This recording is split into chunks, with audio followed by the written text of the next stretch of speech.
I knew Dr. Reese personally and spiritually. Dr. Reese had a tremendous influence on my life. So there were only really two people that I allowed to pour into me as I accepted the call into the ministry, and that was Dr. Reese and Dr. Julia Scruggs, but Dr. Reese was the primary.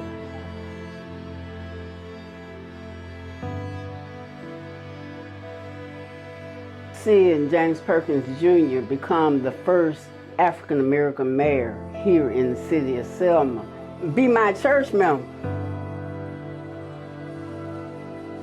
When I walked in, they just made me feel at home, and this has been my home ever since.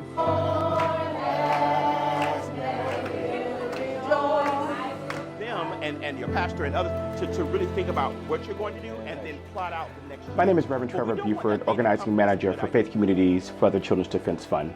And Welcome Home, our young adult initiative that we have the opportunity to work with the Lilly Endowment through, is about finding a holistic home for younger adults and congregations. So we're here in Selma, Alabama, at the historic Ebenezer Baptist Church, a church with rich legacy and yet still wrestles with what it means to be a relevant church in today's world.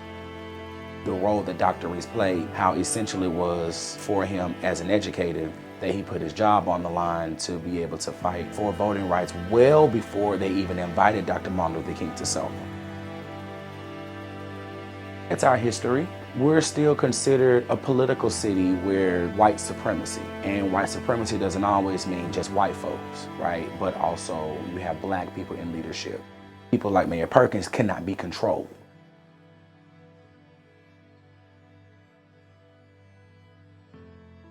I'm just a young black girl from Selma who grew up in Ebenezer, went to college, came back to Selma, taught in Selma, built my life in Selma. To have done all of that in Selma, wherever I go, I'm always thinking about how to give back. I see a bridge. We celebrate what is, and we put those things together so that we can imagine what can be. And what this process has done, it's given me language to understand, okay, this is my theological framing. And it also has allowed me to see community engaged research at work in my own home. Though that's where I feel home. Today, now I'm challenged. How do you make other people feel home? What are their connecting points? Having grown up in this church, my mother brought me into this church in 1944. So this has been the only church that I've known. And now to see that we're at the crossroads where churches are beginning to lose members. And you would have maybe persons who would rarely say anything or rarely be involved, now becoming engaged. And they don't have to feel, that they have nothing to contribute. They feel a part of, not outside of. This morning I heard something that was energizing, something that makes me believe to assist with this particular project. And so I see great things coming out of this, even after the Welcome Home is finished, that we can build on that. So that's where I'm very appreciative and grateful. I was assured today there will be a continuation and implementation by what we heard from those who are younger than we, and who will be able to see the results of the fruition of this mission. I'm gratified in knowing that desire is still there in the younger generation. As I think back over our legacy, I do want our younger population to be, aware of what has happened so that they can, continue to look upon that as they move into their future. But we have to make sure we bridge it in a way that they can understand and make it more relatable for them. We have to revamp how we communicate things with the younger population. Me as a young adult, I believe we can stand and revamp how we worship. I think we are still stuck on some of the older traditions. More so in the Bible, God gave us the commandment to love. So love is the biggest and important key that we're missing out on. That is, it's just randomly coming up and saying, hey, how you doing? You doing fine? Even if somebody should know.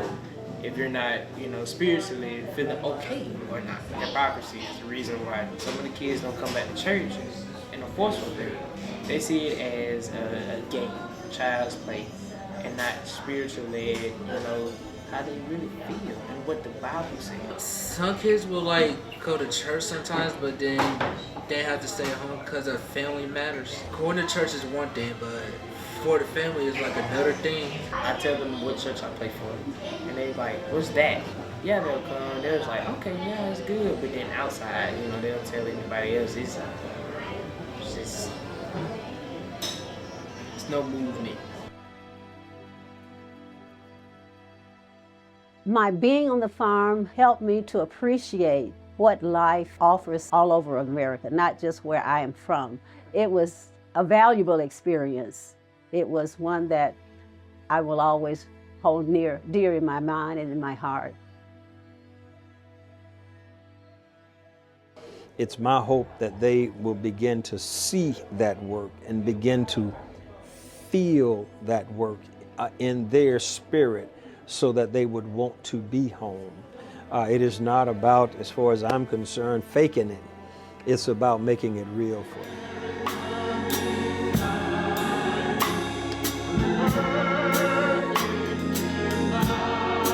Take care of the flowers that you can take care of a warm-nosed sinner like myself.